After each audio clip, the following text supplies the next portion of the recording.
화요일입니다. 화요일 날 예수님께서 마지막 화요일을 보내고 계시는 것이죠. 십자가에 달리시는 주간 화요일이 되었을 때 18절부터는 화요일 이른 아침에 무화과 나무를 보고 이야기하시는 모습, 열매 없는 무화과 나무를 보시며 될성 부른 나무는 떡잎부터 알아본다더니 네가 나중에 열매 맺을 거 얘기만 하고 지금 이 자리에서 떡잎은 없구나라고 꾸짖으시며 그럴 바엔 차라리 죽어라. 그럴 바엔 차라리 말라버려라라고 저주를 하시는 모습을 보이고 있어요.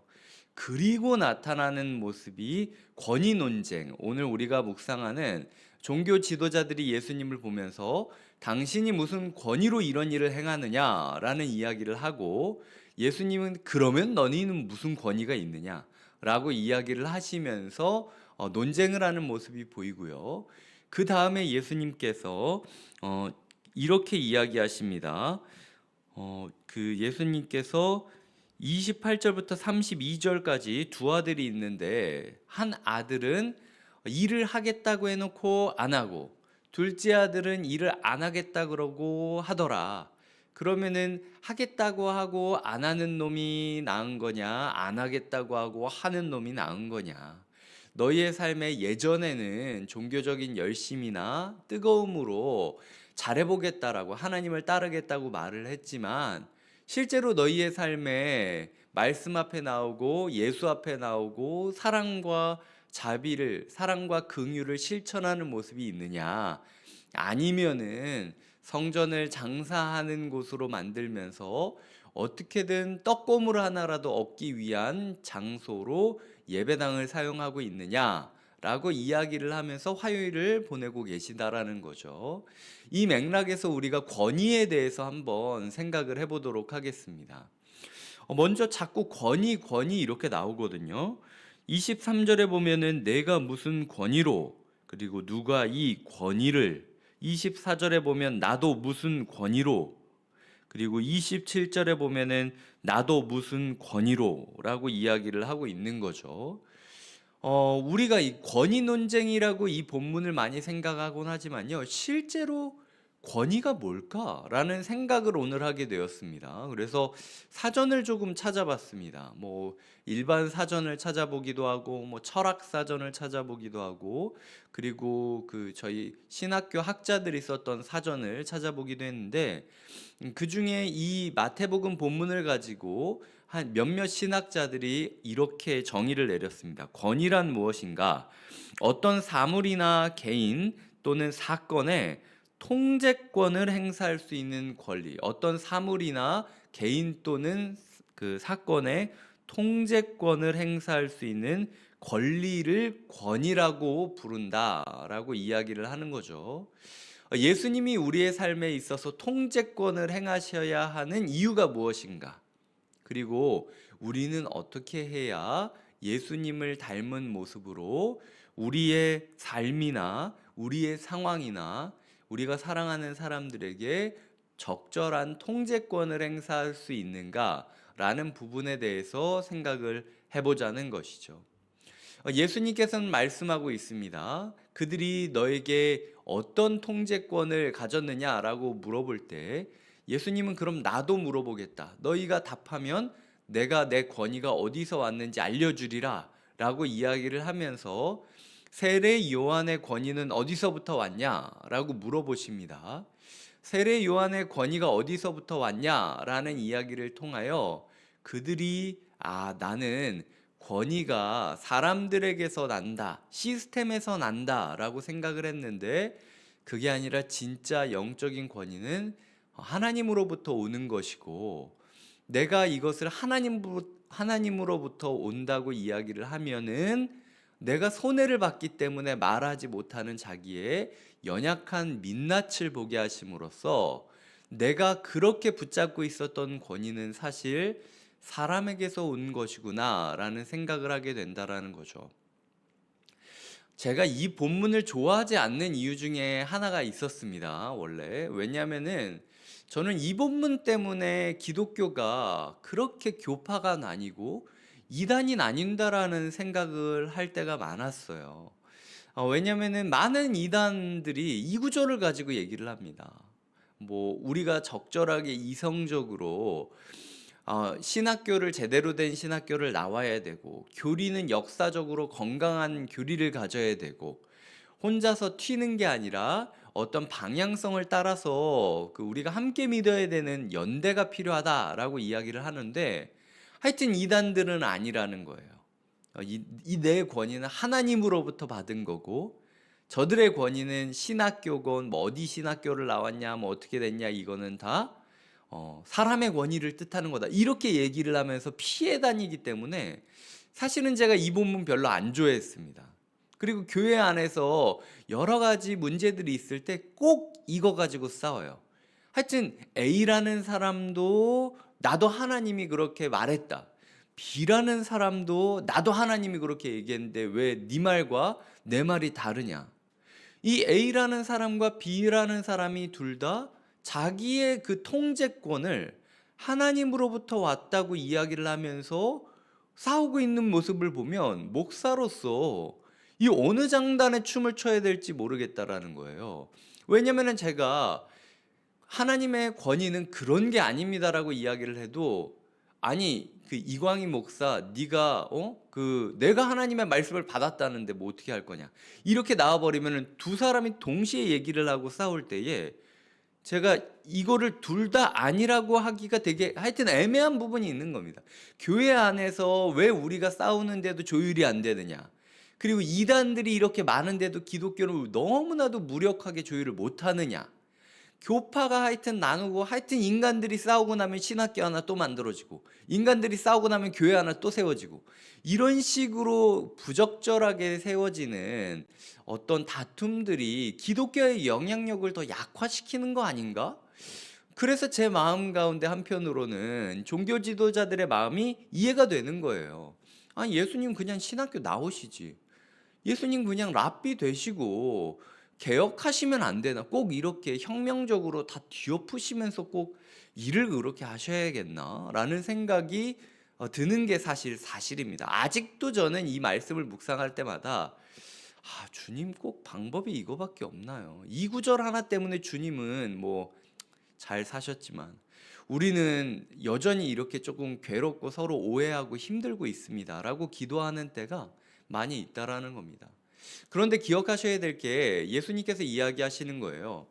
진짜 권위가 뭐냐? 나와 너희 종교 지도자들의 권위의 근거와 권위의 정당성에 대해서 부딪혀보자 라고 이야기를 하시면서, 나는 하나님으로부터 권위를 받은 것이고, 그렇기 때문에 나는 나에게 권위를 주신 하나님에게 집중할 수밖에 없고, 하나님의 권위에 순종할 수밖에 없고, 그러다 보니까 십자가에 달려 죽기까지 순종하기 위하여 이 자리에 왔다. 이게 나의 권위다. 이게 나의 확신이다.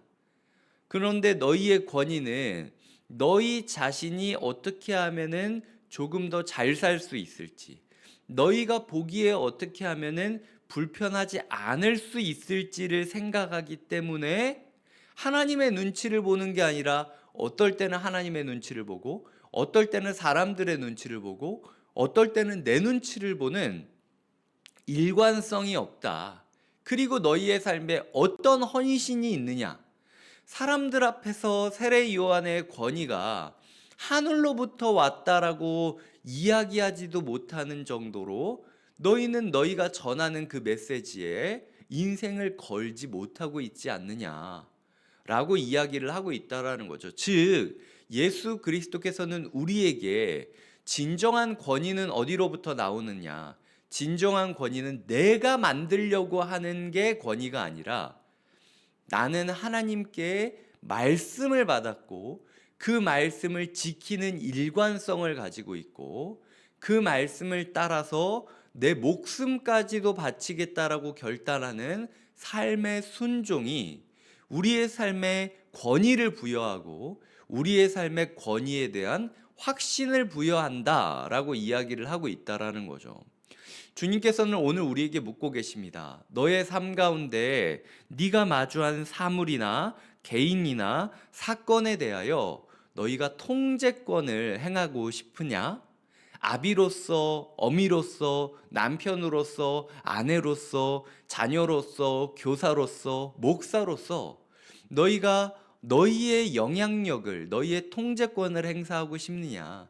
그렇다면은 한번 고민해 봐라. 이것이 너를 위한 권위냐?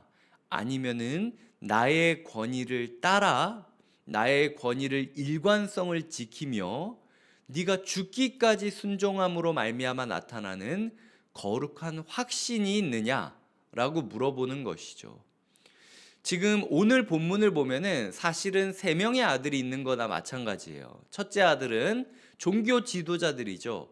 하나님이 이렇게 예배자로 살아야 된다라고 했을 때 예라고 대답하며 종교 지도자가 되었습니다. 하지만 그들의 삶은 지금 그 예라고 말만 했지 실제로는 하나님 나라를 위하여 아무런 사랑의 씨앗도 뿌리지 않는 황폐한 사람으로 살아가고 있고요. 두 번째 아들은 이 은혜를 입은 사람들입니다. 세리와 창녀나 이런 사람들을 뜻하고 있죠. 예수님이 말하는 건. 이 사람들은 하나님이 말씀을 주시고 너희가 하나님 나라 백성으로 살아야 되지 않느냐라고 이야기할 때 노라고 이야기를 합니다. 저는 싫습니다. 저는 돈이 더 좋아요. 저는 제 성적 만족감이 좋아요. 혹은 돈을 위해서 전 뭐든지 다 팔 수 있어요 라고 이야기를 하면서 처음에 하나님한테 노라고 이야기를 했죠. 그런데 막상 노라고 이야기를 하면서 살아가다 보니까 인생이 너무 피폐해지기 때문에 이제 사실 아빠 말이 맞았던 것 같아요. 나 느지막이라도 지금 나와서 이제 주님께서 원하시는 하나님 나라의 일을 하겠습니다. 어제 김환 전사님 설교를 따르자면 마지막에 찾아와가지고 주인의 명령을 따라 일을 하는 종의 심정으로, 품삯을 받는 노동자의 심정으로 본인을 은혜 받은 자로 여기고 느지막이 일하는 아들이 있고요. 세 번째 아들은 예수님이죠. 예수님은 처음에 하나님께서 세례를 주시며 이는 내 사랑하는 아들이고 기뻐하는 자다라고 이야기했을 때부터 지금 이 순간까지 한 번도 흐트러짐 없이 하나님 나라의 일을 묵묵히 하고 있는 모습을 보이고 있다라는 거죠. 권위는 열매에서 나오는 겁니다. 순종의 열매에서, 그의 삶의 일관성의 열매에서 나오고 있다라는 거죠. 우리의 삶 가운데 억울한 마음이 들 때가 있습니다. 오늘 종교 지도자들이 그랬던 것처럼 우리의 마음 가운데 억울한 마음이 드는 하루가 될 수도 있습니다. 아니, 내가 목사인데 내 권위를 왜 인정을 안 해? 내가 전도사인데 내 권위를 왜 사람들이 인정을 안 해? 내가 순장인데? 내가 봉사팀장인데? 내가 아빠인데 엄마인데? 내가 다락방 식구 중에서 그래도 조금 더 잘 믿었는데? 내 나이가 몇 갠데? 내가 예전에 교회를 위하여 뭘 했는데? 억울한 마음이 드시면요, 우리 점검해 봐야 됩니다. 우리의 권위가 어디로부터 나오는 건지, 도대체 내가 뭘 위해서 그 권위를 찾고 있는 건지. 내 억울함을 풀기 위해서 권위를 찾으려고 하면요, 그거는 말씀과 상관없는 겁니다. 우리가 종교 지도자들이 된 거예요. 진짜 권위를 가진 사람은 권위에 연연하지 않습니다. 예수님이 사람들이 예수님에 대해서 얼마나 알아준다고 거기에 대해서 화를 내시고 울고 막 이러십니까? 예수님은 그저 해야 할 길을 걷는 거예요. 그게 권위 있는 자의 발걸음이라는 거죠. 말씀을 맺겠습니다. 오늘 우리의 삶 가운데 권위주의와 권위를 구분해야 될 것 같습니다. 권위주의는요, 나는 권위 있는 자다, 제발 날 좀 인정해줘요 라고 이야기하는 게 권위주의입니다. 권위는요, 남들이 뭐라고 하던 말던 말씀 따라서 말씀 순종하면서 흐트러짐 없이 그저 내가 해야 할 일을 하며 살면 그 사람들은 자연스럽게 하나님 나라에 권위가 생기게 될 거라고 이야기하는 거예요. 우리 마음 가운데 억울함을 내려놓고 이 시간 진정한 권위자이신 예수님의 길을 따르며 오늘 32절을 보면 요한이 의의 도로 너희에게 왔거늘 이라고 이야기하잖아요. 의의 도, 길은 걸어갈 때 길인 겁니다. 권위의 길을 우리가 걷는, 뚜벅뚜벅 걸어가시는 하루 되시길, 그리하여 우리 또한 예수 그리스도와 같이 권위 있는 자로 오늘 하루와 마주한 상황과 우리가 꿈꾸고 기도하는 모든 사람들에게 하나님 나라의 사랑의 통제권을 행사하시는 하루가 되시길 주님의 이름으로 축복드립니다. 기도하시겠습니다. 하나님 아버지, 오늘 우리가 마주한 상황, 오늘 우리가 마주한 사람들 가운데 우리의 마음 가운데 어떤 마음이 있는지 점검하게 하여 주시옵소서. 억울한 마음이 들고 욱하는 마음이 들면은 혹시 우리가 권위가 아니라 권위주의로 살아가고 있는 것일 수도 있습니다. 예수님께서 참 권위에 대해 이야기하시며 나의 권위는 하나님의 말씀으로 이어받은 것이며 위임받은 것이며 그 말씀을 흐트러짐 없이 달려가고 순종하는 일관성과 말씀의 열매, 죽기까지 순종한 말씀의 열매로부터 나오는 것이 나의 권위임을 우리가 배우게 하여 주시옵소서. 우리 또한 하나님을 향하여 예수 그리스도를 따르며 요한이 걸었던 의의 길을 걸어가기를 바랍니다. 사람이 나를 무엇이라고 여기든지 상관하지 말고 우리 주인이신 하나님께서 사랑의 씨를 뿌리라 하셨으니 우리가 뿌리고 뿌리게 하여 주시옵소서. 그리하여 때때로 우리가 하나님께서 명령하셨을 때 노라고 이야기하고 뒷짐지고 있었지만 그럼에도 불구하고 은혜로 다시 한번 기회 얻었음을 기억하고 감사하며 오늘 사랑의 씨앗을 마음껏 뿌리는 하루가 되게 하여 주시옵소서. 하나님 나라의 권위를 가지고 이 세상을 바꿔갈 모든 성도님들을 축복하고 우리가 그렇게 되기를 소망하며 예수님의 이름으로 기도드립니다. 아멘.